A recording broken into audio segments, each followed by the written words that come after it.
Honored ministers and distinguished guests, it's my great privilege to be with you this morning. I'm excited about the opportunity to have a conversation. C'est bon d'avoir une conversation avec vous. C'est un honneur aussi de lancer ce qui devrait être une semaine importante dans le domaine de l'éducation, comme John a dit. J'ai un grand privilège d'aller partout dans le monde et je l'ai fait depuis des années. J'ai visité des milliers d'écoles dans des pays partout dans le monde. En examinant la situation de l'éducation et de transformation, il est clair que l'opportunité est là. Et maintenant, c'est le moment, une opportunité pour avoir cette conversation. L'Afrique est le lieu idéal. Et il faut aussi réfléchir différemment pour introduire le changement dans la salle de classe. Et quand je vais partout dans le monde, je reconnais la nécessité d'accélérer le changement. On ne peut pas perdre une génération d'enfants. Il faut soutenir et célébrer l'engagement de la part des leaders comme vous. L'honneur que j'ai dans mon rôle, c'est de reconnaître et remercier cet engagement tous les jours. Et donc j'apprécie le travail que vous faites au nom de vos étudiants et des éducateurs. Nous connaissons aussi qu'il faut responsabiliser les leaders avec les outils pour renforcer donc l'information, célébrer les éducateurs d'une façon positive pour pouvoir promouvoir l'innovation et soutenir les étudiants pour pouvoir mener à bien le changement. Moi j'ai 3 phrases. Attendez plus, faites plus, soyez plus. Et donc aussi savoir ce qui est possible, les changements qu'il faut introduire dans la classe. Et puis les étudiants qui devaient attendre plus dans les écoles. Attendre plus pour leur avenir, reconnaître les potentiels illimités dans leur vie, dans leur communauté. Et puis aussi mener à bien les changements pour soutenir la croissance économique de vos pays. Il faut plus faire pour permettre ces changements. Et cela est relié à la notion d'aider les étudiants à travailler en équipe. Le potentiel de développement est critique. Nous savons qu'en Afrique, si des économies les plus rapides dans le monde sont en Afrique, le potentiel pour la transformation économique et l'éducation est vrai clair. Et une des choses qui me passionne quand je parle au ministre de l'Éducation, c'est de reconnaître le fait que la prospérité économique est soutenue et ancré dans le fondement éducatif dans le pays. Et la croissance qu'on voit en Afrique, le potentiel pour croissance significative partout sur le continent va être basé sur l'éducation. Il y a des défis toutefois, comme l'Afrique subsaharienne qui représente donc l'inscription dans l'éducation la plus basse, mais ce qui représente seulement une réalité pour nous, mais aussi une opportunité pour nous vraiment d'y faire face avec la croissance économique et les expériences que nous avons. Grâce à la plateforme de l'éducation, nous pouvons faire beaucoup de choses. Cette réalité concernant le taux d'éducation est reflétée dans l'emploi, dans le chômage, surtout pour les jeunes. Et c'est une réalité croissante qui est reflétée dans le manque de travail qui augmente.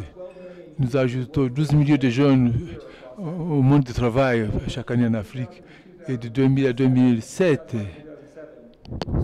vous voyez une croissance de 96 millions de population de travail partout dans l'Afrique et une croissance de travail seulement de 63 millions. Donc il n'y a plus de population au monde du travail. Comment est-ce que créer un catalyseur pour les emplois? Un catalyseur, c'est une chose importante pour l'Afrique, à savoir, c'est une réalité mondiale qu'il faut reconnaître. D'ici 2035, l'Afrique sera au-dessus de dépasser la Chine en termes de main-d'œuvre de travail. C'est 41% de travailleurs, il faut reconnaître cela.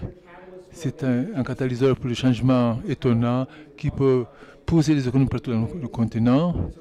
C'est une reconnaissance qu'il faut vraiment travailler plus rapidement et pour rendre le changement possible dans l'éducation. Quand nous pensons à l'éducation, nous pensons aux jeunes dans nos écoles.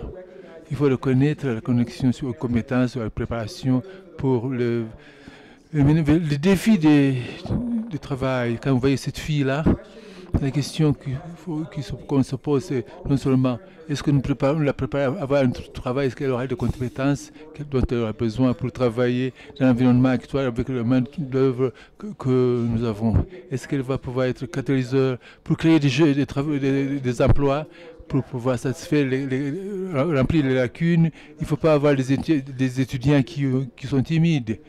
Il faut qu'ils aient de la créativité, il faut qu'ils aient de la créativité et des espérances pour vraiment mener à bien les changements du monde du travail. Et il faut donc s'aimer les semences pour cela dans la salle de classe, pour que la prospérité de vos pays soit réelle, pour changer la vie des étudiants dans la salle de classe. Quand on voit la réalité de ce changement, la main-d'œuvre d'aujourd'hui nécessite différentes compétences dans la salle de classe. Et une des choses que nous reconnaissons souvent, mais que nous ignorons aussi dans les classes, c'est la dynamique de main-d'œuvre, d'apprentissage qui a changé. Comment nous tous nous communiquons, nous collaborons, nous partageons l'information et les idées. Tout cela a changé avec la montée des technologies, la croissance d'Internet, la disponibilité de contenu. Et donc la façon d'apprendre a changé, la façon dont la main-d'œuvre aussi a changé pour refléter cette réalité, la curiosité, la collaboration, la créativité. La réflexion critique deviennent des éléments clés pour aussi faire croître les économies. Cette réalité, créer de nouvelles opportunités pour pouvoir adopter de nouvelles méthodologies d'apprentissage. Et l'innovation dont qu'il faut incorporer doit être une réflexion des réalités de ce changement dans le monde du travail. En tant qu'étudiant qui veut changer de travail, créer une nouvelle série de compétences. Ça, c'est un changement important qu'il faut reconnaître et ça va nous aider à mieux préparer les enseignants. À plus d'égards, nous pensons parfois qu'il y a une tension, l'accès à l'information, un enseignement de qualité, accès à la technologie. Et l'autre tension que nous sentons, c'est la disconnexion entre les modalités actuelles, l'environnement actuel et la réalité qu'il faut promouvoir pour pouvoir promouvoir le monde du travail. La réalité dont il faut réfléchir, la réalité des enfants d'aujourd'hui à l'école, la réalité que les étudiants qui sont en dehors des écoles, qui apprennent partout, dans vos pays, qui ont l'opportunité d'apprendre en dehors des écoles aussi. Et puis surtout, la population adulte, il faut y réfléchir aussi, il faut y penser collectivement, à plus d'égards. Il faut que les leaders d'éducation soient conscients de ce changement. Et puis aussi penser aux environnements de l'apprentissage actuel et moderne. Il faut réfléchir à tout cela de façon holistique. Et les choses à reconnaître là, il faut d'abord moderniser la réforme. Et puis repenser sur l'environnement d'ensemble de l'école. C'est l'espace physique, comment on le rend plus sûr, plus efficace, plus efficient pour l'apprentissage. Comment repenser la façon dont les étudiants sont motivés pour entrer dans la salle de classe, prêts à apprendre et se préparer à croître. Comment est-ce que nous pensons à une éducation plus pertinente pour la communauté? Et cette pertinente et critique, ce que je peux vous dire, lorsque les étudiants commencent à aller plus tard dans leur carrière éducative, le continu devient l'accent.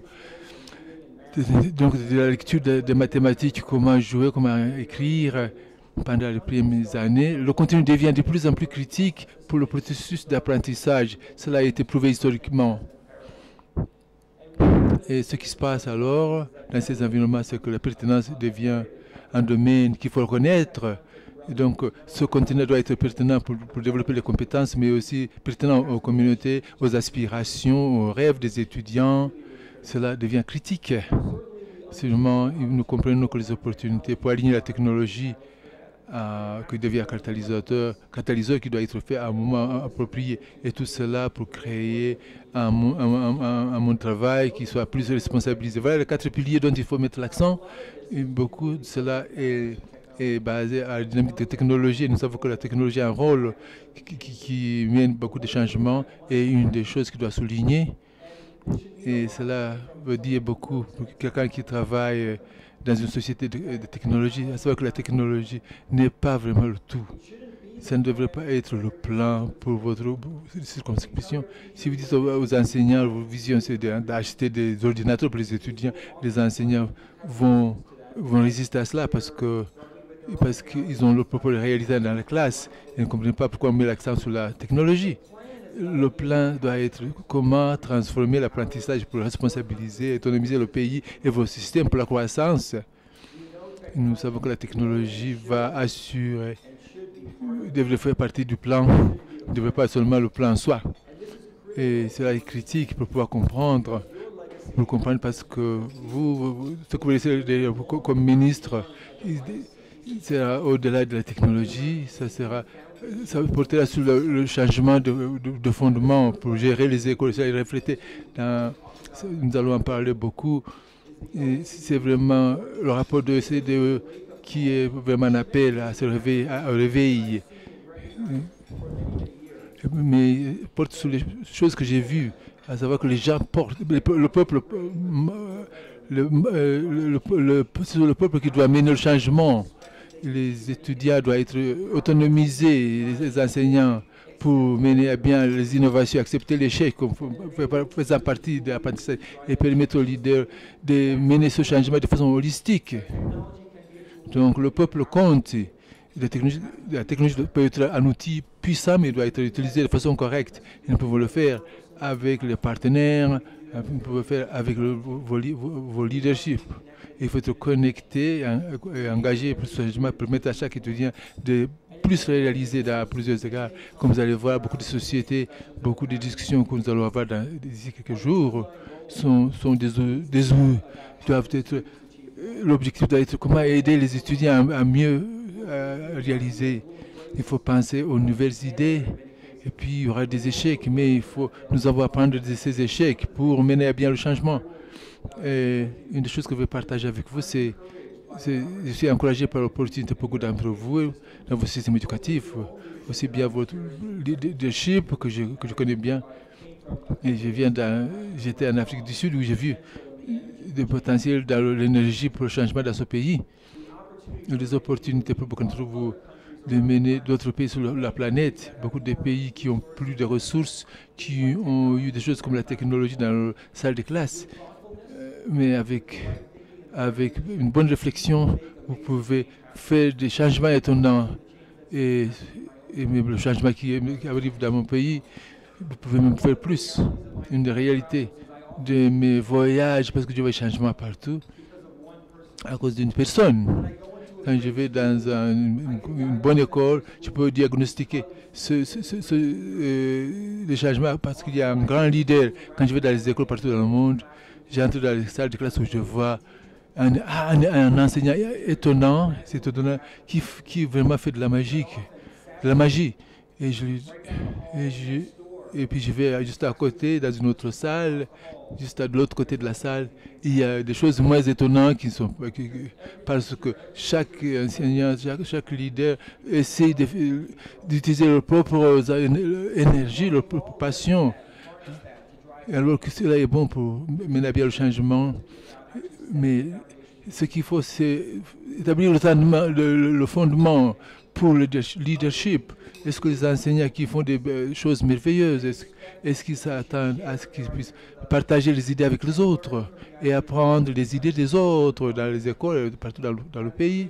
Est-ce que nous avons créé une communauté où nous pouvons nous soutenir? Voilà le fondement des changements qu'il faudra mettre en place pour pouvoir mener à bien le changement. Une des réalités, après quelques années de réflexion sur la technologie, et le contenu que nous amenons dans les écoles, c'est que je sais que la réalité de changement qui arrive dans vos classes vient de l'intérieur. Quelle est la motivation et l'environnement que vous créez dans vos salles de classe? Quelles sont les espérances de la communauté et des étudiants? Quel est l'environnement d'apprentissage? Et puis, de façon fondamentale, comment nous changeons le contenu des cursus pour refléter ces besoins? Quand nous faisons ces changements de l'intérieur, exploitant le pouvoir de la population, la technologie et d'autres outils peuvent être introduits et d'une façon agressive pour le faire. Mais quand vous donnez un outil à un enseignant, il va vous demander comment est-ce que je vais l'utiliser, comment est-ce que je vais apprendre les leçons comment est-ce que je vais utiliser les leçons que j'ai apprises depuis des années. Et puis, donc, il faut remodeler l'acquisition de la méthodologie, mais il faut vraiment transformer les opportunités pour les élèves. Même les meilleurs exemples que je vois dans le monde. Tout ce que nous pouvons avoir, ce n'est pas seulement acquérir la technologie, mais il faut transformer la façon de faire. Il faut réfléchir sur ce que la technologie peut nous faire. Et une chose que nous examinons, c'est que la technologie dans les écoles, la chose fondamentale que je reconnais, c'est que la technologie doit pouvoir donner de l'information sur l'apprentissage, même en dehors de l'école, de la salle de classe. Il a ce potentiel pour changer le paradigme de l'apprentissage qui était basé sur le manque de contenu, la pénurie de contenu, d'apprentissage. Dans cet environnement, l'évaluation d'un étudiant était disponible. Il y a des étudiants qui échouaient, il y en a qui réussissaient, et le temps n'était pas suffisant. Les étudiants qui vraiment essayaient d'aller plus loin, et qui quittaient les écoles, et il y en a qui étaient ennuyés, il y en a qui trichaient. La technologie maintenant, si ça peut permettre un environnement favorable en dehors de la classe, c'est-à-dire apprendre le contenu en dehors de la classe, il nous permet de changer le paradigme d'apprentissage pour permettre qu'il y ait plus de temps, plutôt que ce soit vraiment un avoir fixe, pour que ce soit disponible l'environnement d'apprentissage d'aujourd'hui, où la maîtrise devient le noyau où chaque étudiant puisse avoir un A à différents moments. Ça peut être à différents endroits et qui progresse en se basant sur leur propre connexion, le contenu, le développement des compétences et maîtrise du travail qu'ils font. La technologie permet aux éducateurs de pouvoir introduire ce changement et de pouvoir le mener à bien.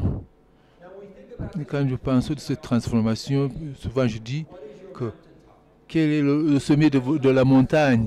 Voilà la question que je vous pose. Qu'est-ce que vous essayez de réaliser? Quelle est votre mission?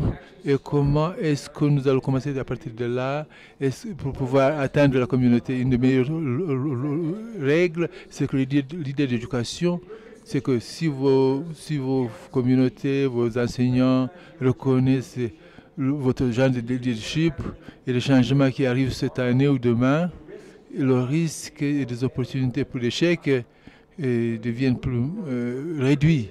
Quand votre vision, votre philosophie et votre mission pour changer l'apprentissage, pour transformer l'environnement des écoles et responsabiliser tous les étudiants pour atteindre leur potentiel, l'opportunité pour mener à bien ce changement va être très important. Et toutes les activités, que ce soit la technologie, les laptops, devient vraiment, va augmenter la vision, va servir la vision. Et quand vous gardez cette aspiration, et puis le voyage pourra être plus élargi et varié. Parfois, en allant vers la montagne, vous pouvez descendre un petit peu, et puis ce qui reflète l'apprentissage que nous avons eu. Et cela est critique quand nous pensons à la création d'un fondement pour une vraie transformation. Il faut réfléchir sur ce cadre, comme se rapporte au leadership, à la pédagogie du XXe siècle. Et comment apporter les compétences à la salle de classe pour permettre aux étudiants d'avoir une motivation, une pertinence, pour non seulement poursuivre le travail, mais avoir des compétences qui vont satisfaire les besoins du monde du travail, ce monde du travail qui est inventé par eux-mêmes et seulement qui va continuer à se réinventer aujourd'hui à l'école et en dehors de l'école. Donc, c'est important de changer cet environnement et la technologie peut être une réponse, mais la technologie, et avec le grand leader enseignant, doit être l'objectif, non pas la technologie d'abord. Et ça, c'est un élément clé dont il faut réfléchir et mettre cette transformation en place qui est critique. Ça dépend de où vous allez, réfléchir à ce que vous avez dans votre pays et le point de travail dans vos salles de classe, les bonnes pratiques que vous pouvez avoir, partager d'autres exemples. Par exemple, ce que nous avons appris, par exemple, les exemples, nous avons eu des échecs de partout dans le monde. Il faut exploiter cela, être renforcé par cela, devenir plus hardi. Il faut écouter, s'écouter les uns des autres, la voix des étudiants, écouter aux leçons d'autres leaders partout dans le monde, et puis innover à partir de ce fondement. Et quand nous avons ces innovations, qui étaient basées sur de bonnes investigations et une inclusion à l'école, nous pouvons mener à bien les changements qu'il faut avoir dans les écoles.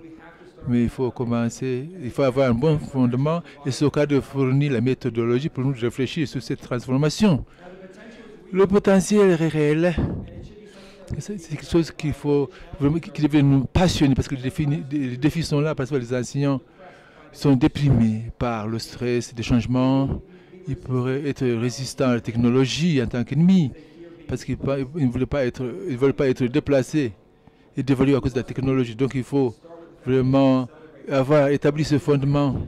Une des choses que j'ai eu l'occasion de faire, ça s'appelle les journalistes, c'est célébrer ces héros de nos sociétés tous les jours. Et je sais que le potentiel des enseignants de mener à bien la transformation est critique. La technologie sans des enseignants ne va pas mener à bien le changement dont nous avons besoin. Et il faut vraiment considérer ce changement de façon élargie, de façon holistique. Par exemple, un exemple de la Corée de 1965 et aujourd'hui, le potentiel pour l'éducation en tant que fondement pour changer de communauté, changer le fondement de nos économies, c'est réel, quelque chose qui va mener à bien les opportunités et les espérances et comment avancer. Nous voyons ces exemples, nous voyons la leçon de la Jamaïque et de Singapour, ce sont des pays qui en 1965 encore avaient un PIB qui était, la Jamaïque c'était un PIB plus grand que le Singapour en 1965. À ce moment-là, au moment de l'indépendance, Singapour avait décidé de mettre l'accent sur deux éléments de changement. L'un, c'était créer un fondement pour l'éducation, le développement de l'éducation, et l'autre, c'était de permettre à l'entrepreneuriat d'être clé sur le tissu de l'environnement dans le pays, pour voir l'impact du changement à l'égard de l'emploi, à l'égard de la croissance du PIB qui a vraiment cru à mettre l'accent sur l'éducation comme catalyseur qui doit être fait avec la connexion à l'entrepreneuriat, en reconnaissant l'environnement de travail que vous créez. Et cette connexion qui doit être empêchée, mais qui doit être promue. Quand vous pensez à l'urgence des besoins économiques et l'importance de cette pertinence pour vos étudiants, vous pouvez mener à bien des choses. Donc la motivation, basée pour les enseignants, les leaders. Et une des choses dont je suis fier, c'est l'initiative Afrique qui fait ce travail en fournissant le leadership, les outils et le fondement partout en Afrique pour permettre aux étudiants de réussir et former des centaines de milliers d'étudiants pour se préparer pour le monde du travail. Nous savons que l'alphabétisation est important pour mener à bien cette croissance. Des projets comme l'alphabétisme pour la vie permet ce genre de fondement pour permettre aux étudiants d'avoir des outils dont ils ont besoin pour croître, pour pouvoir s'engager activement dans l'éducation de façon agressive et pour pouvoir réaliser plus. Nous savons que cela nécessite une connexion dans le contenu, connexion aux idées, mais aussi nécessite une connexion à différents acteurs. Il faut nous intéresser à l'idée de connectivité partout dans le monde. J'étais en Afrique du Sud, à Limpopo, pour mener à bien le changement dont on a besoin, avec un projet qu'on appelle TV White Space. Et ce projet crée de la connectivité en utilisant la bande large des télévisions pour mener à bien les changements dont on a besoin pour connecter l'environnement rural à l'éducation. Et c'est ce qu'il faut faire. Donc il faut commencer avec le fondement du changement, reconnaître que le temps est là, maintenant, le potentiel pour nous tous d'apprendre des leçons de partout dans le monde de l'éducation. C'est réel et je suis passionné par cela et je sais qu'il peut y avoir beaucoup de négativité à cause de la cadence des changements. Mais la meilleure façon, le meilleur moment d'être un pays qui a eu un fondement sans technologie, c'est maintenant. Avec la technologie, parce que la technologie s'améliore, les idées, les leçons deviennent plus puissantes, la capacité d'utiliser des données, d'utiliser des meilleurs mécanismes pour mener à bien l'efficacité et le changement, c'est maintenant plus que jamais dans l'histoire. Et donc, je vous laisse avec la notion de défi, de mettre en défi vos attentes de changement, ne pas vous permettre d'avoir de la complaisance à cause des conditions économiques, la réalité d'environnement des écoles, la réalité de connectivité. Donc il faut vraiment aspirer à une transformation véritable. Et vous tous, que vous êtes des leaders, vous pouvez faire des choses étonnantes. Je suis passionné de cette opportunité et d'avoir ce changement. Et les opportunités que vous avez pour rendre cela possible tous les jours, j'espère que nous aurons des questions pour pouvoir mener à bien nos conversations, pour les nouvelles idées que nous pouvons avoir. Question. Merci. Pour Ramjalan de Conseil de recherche de Maurice. Ma question concerne la formation des enseignants parce que je sais quand on parle de l'introduction des TIC et la technologie dans les écoles, tout le monde se focalise sur la technologie, mais il n'y a pas assez d'accent mis sur la formation des enseignants. De la sorte, les enseignants ne savent pas comment intégrer l'éthique dans le cursus et je pense que d'autre part, ils sont résistants au changement. Et donc, ils n'ont pas assez de temps pour l'intégrer l'informatique et ceci demande beaucoup de changements de comportement. Comment donc engendrer les changements de comportement et d'attitude dans la technologie? Là, c'est une bonne question.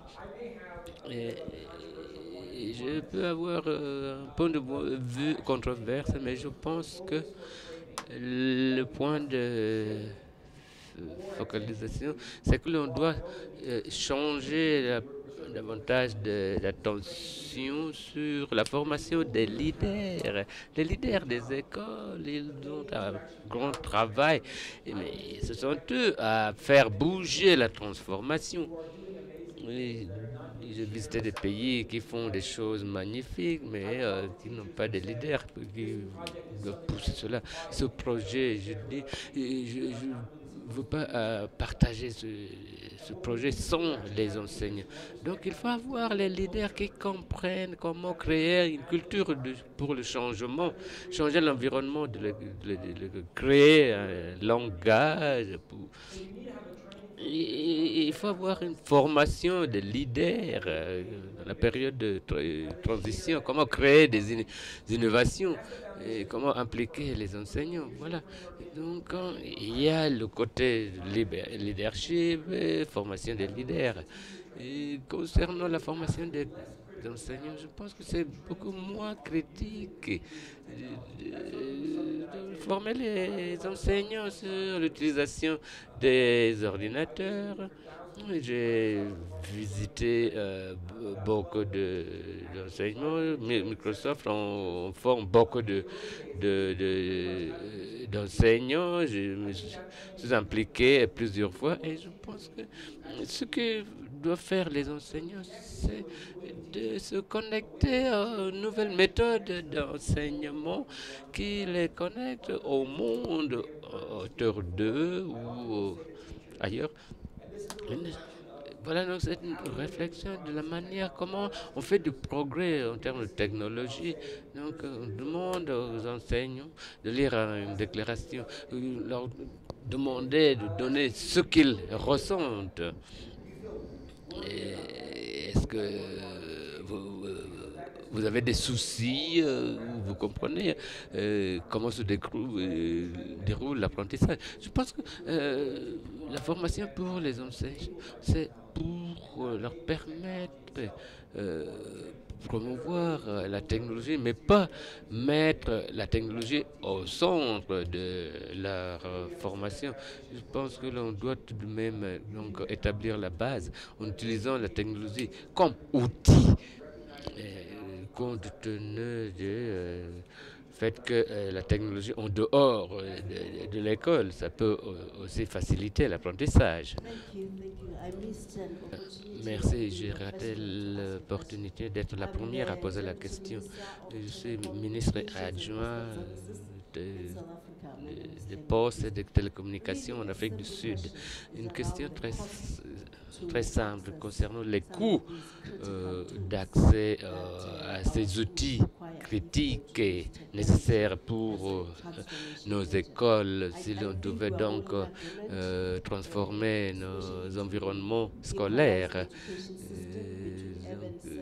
il y a des décalages, des différences entre les écoles dans les milieux ruraux et les milieux urbains. Mais comment donc peut-on tout simplement passer la technologie? Sinon, ce n'est pas abordable, ces outils, ces équipements.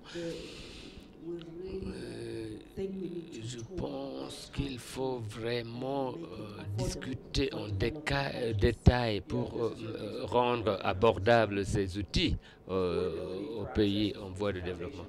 Donc l'abordabilité, c'est vraiment important. Les outils aujourd'hui sont adaptés aux communautés, aux environnements d'apprentissage, bande large. L'une des choses que doivent faire les entreprises de technologie, la connectivité en ligne, en dehors. Sans connexion, on peut synchroniser l'information pour les périodes avec connexion et les périodes en dehors sans connexion. C'est pas non seulement un défi, mais vous savez, 50 enfants dans la salle de classe qui essaient d'utiliser le même outil dans la même salle de classe. Donc, utiliser des environnements en ligne et sans connexion, c'est beaucoup plus efficace. Et c'est critique. Et les projets comme TD Whitespace, c'est beaucoup plus efficace à travers les environnements ruraux où il n'y a pas de connexion Internet. Mais ceci dit, on dépend de l'argent sur les technologies de l'éducation dans beaucoup de pays. Et ce qu'il faut, c'est de dépenser justement il faut avoir des leaders derrière ces technologies, des leaders qui favorisent le changement. Voilà donc la première priorité. Donc, on doit commencer là-bas, commencer par les leaders qui peuvent donc créer des environnements favorables. Je pense que quand on se précipite pour introduire la technologie, il faut tenir en compte que demain, la technologie que nous utilisons aujourd'hui ne sera pas valable demain. Donc, on doit travailler ensemble pour donc pouvoir rendre abordables les choses. Voilà, je me suis vraiment engagé à cela. Ce qui est bien de plus en plus important qu'auparavant. Voilà donc ce que nous devons faire. L'accès, c'est l'obstacle, le premier obstacle, mais même si on a l'accès, l'impact, c'est d'autres choses sur lesquelles on doit réfléchir. Je viens des États-Unis, là où la technologie est bien développée, mais je pense qu'on doit donc concentrer l'attention sur les pays où le développement de la technologie est encore à un niveau pas très avancé. Autre. Merci beaucoup pour cette présentation. Je vais Je m'appelle Jessica Alupo, ministre de l'Éducation nationale, sciences et la technologie en Ouganda. Soyez les bienvenus tous. Je voudrais poser une question générale, mais tout d'abord, je dois accepter que dans cette ère, on ne peut pas se cacher de la technologie et de son rôle dans l'industrie, dans la transformation sociale et le développement. Donc, pour revenir à ma question, c'est le défi, par exemple, entre le niveau auquel se trouvent certains pays et le niveau certains pays ont développé leur technologie par rapport aux autres pays, le niveau, la différence entre la manière, certaines écoles par exemple, parce qu'on parle de l'éducation, certaines écoles ont développé les technologies pour transformer l'éducation, pour améliorer l'enseignement et l'apprentissage mieux que d'autres. Pour moi, la technologie fait accélérer le niveau auquel ceux qui ont l'accès à la technologie et les avantages de la technologie et ceux qui n'ont pas l'accès à l'heure actuelle et qui pourraient avoir l'accès demain. Donc c'est comme il y a deux catégories, mais en même temps on dit que la technologie est ici avec nous. Comment donc arriver à un point de convergence? Parce que demain, on va avoir l'école secondaire d'Insandji qui va faire une présentation. On va leur donner des appareils pour améliorer l'atmosphère dans les salles de classe. Mais il y aura d'autres écoles en Ouganda qui n'auront pas la même opportunité demain. Donc,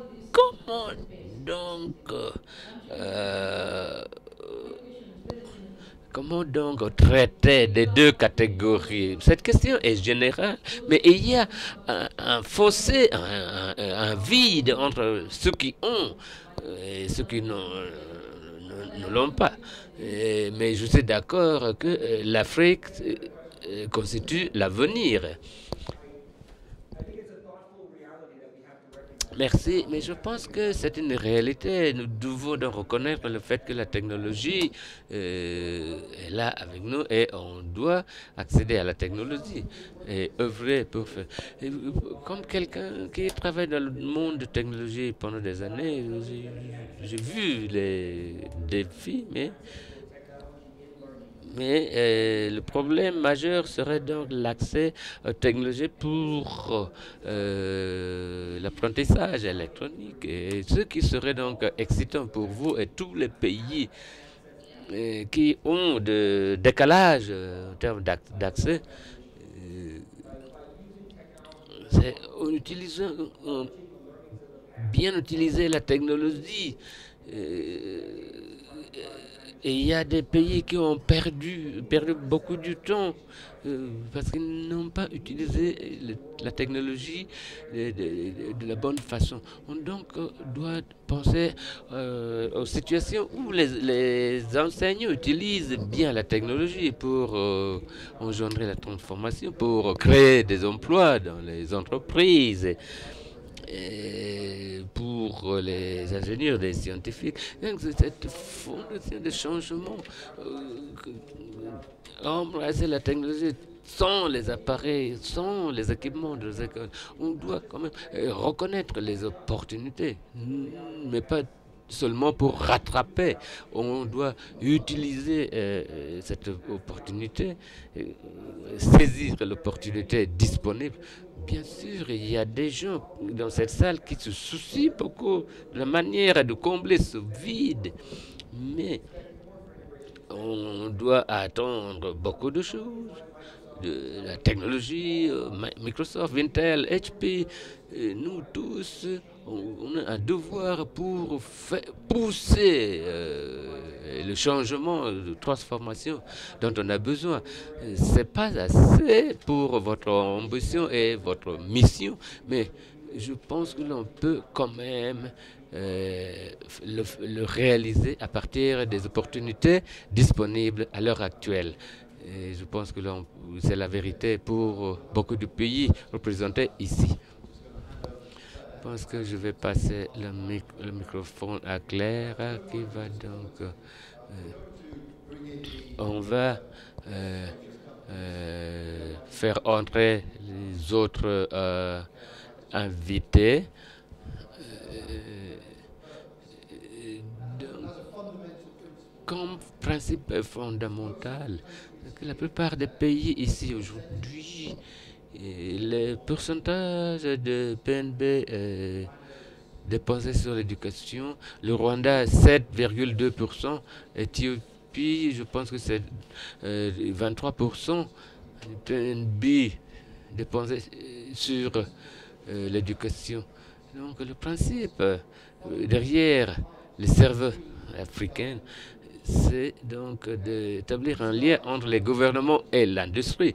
Ses amis dans le monde industriel, ils ont la technologie, laptop et tout, et ils se rendent compte des grands potentiels, de grands marchés disponibles en Afrique avec 1,2 milliard de téléphones portables.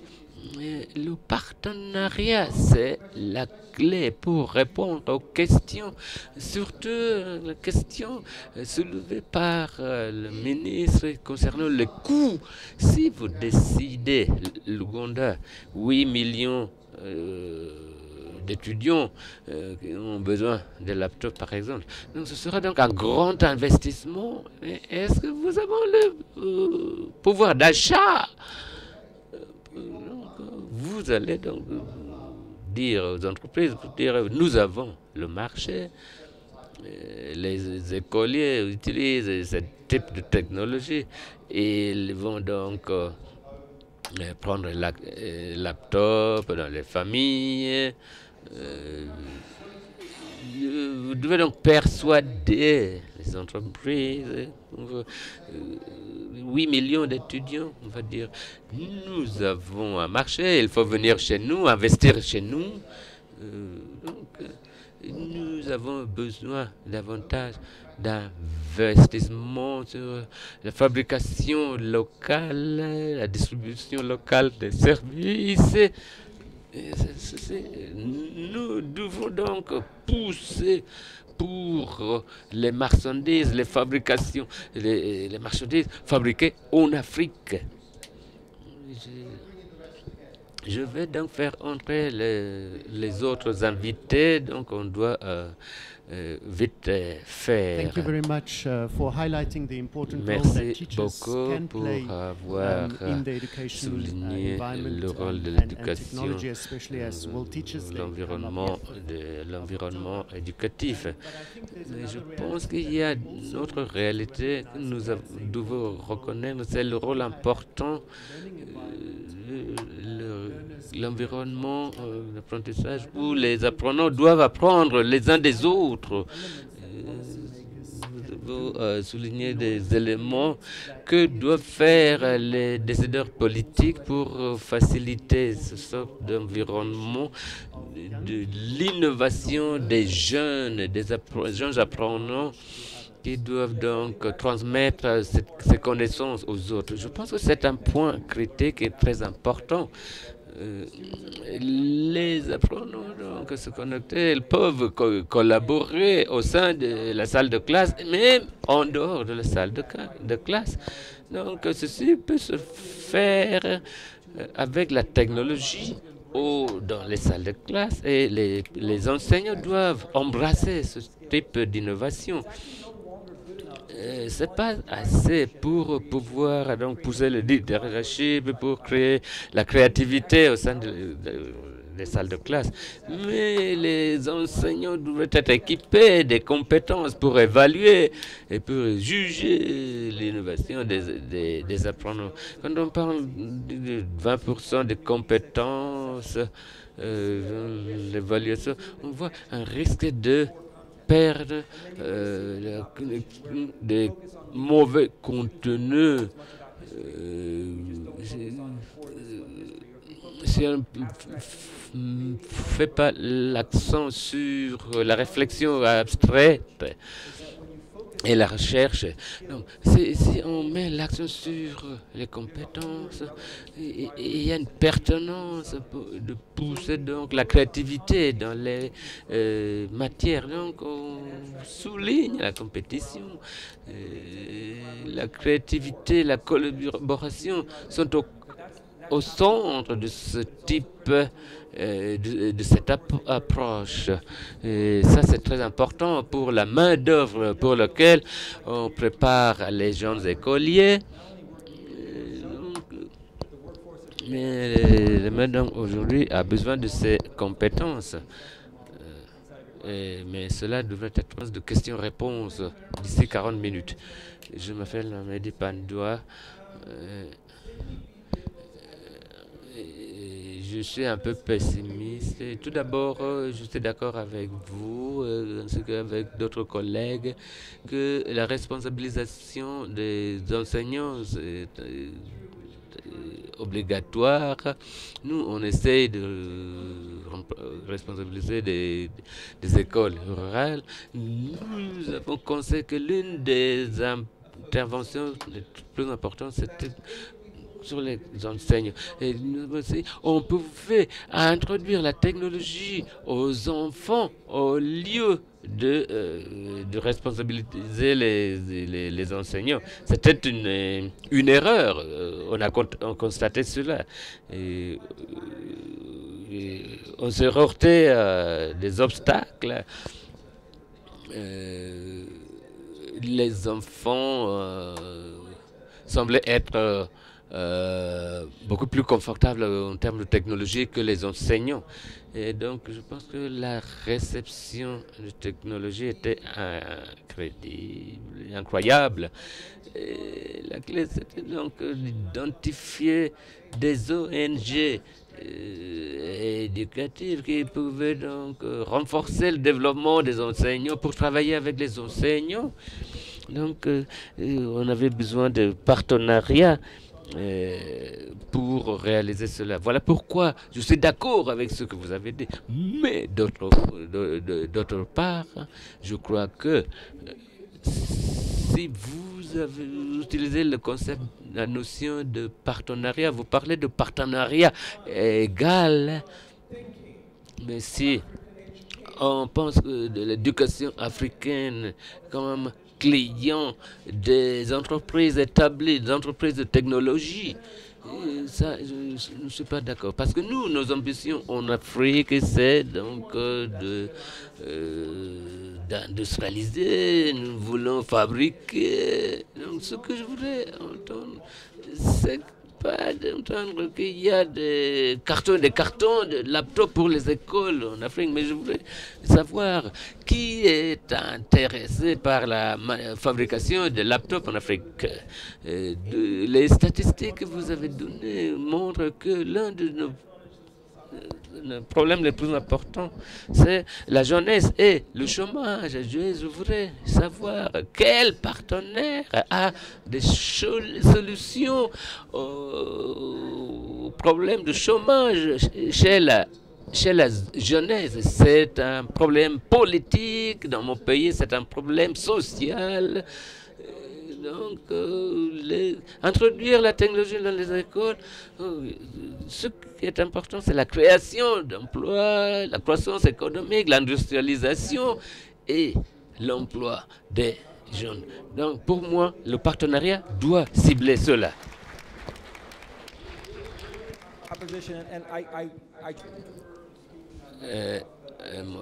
Moi, je parle pas. J'essayais de ne pas parler de la part de Microsoft, mais je vais tenter de dire ça. Notre priorité, c'est donc de permettre aux étudiants de contribuer à la croissance de l'économie. Vous voulez donc responsabiliser les écoles pour jouer leur rôle, donc. On leur donne des outils gratuits pour leur permettre de transformer les écoles, le système éducatif pour la transformation de l'économie en général. Donc, la réalité pour ce projet, c'est que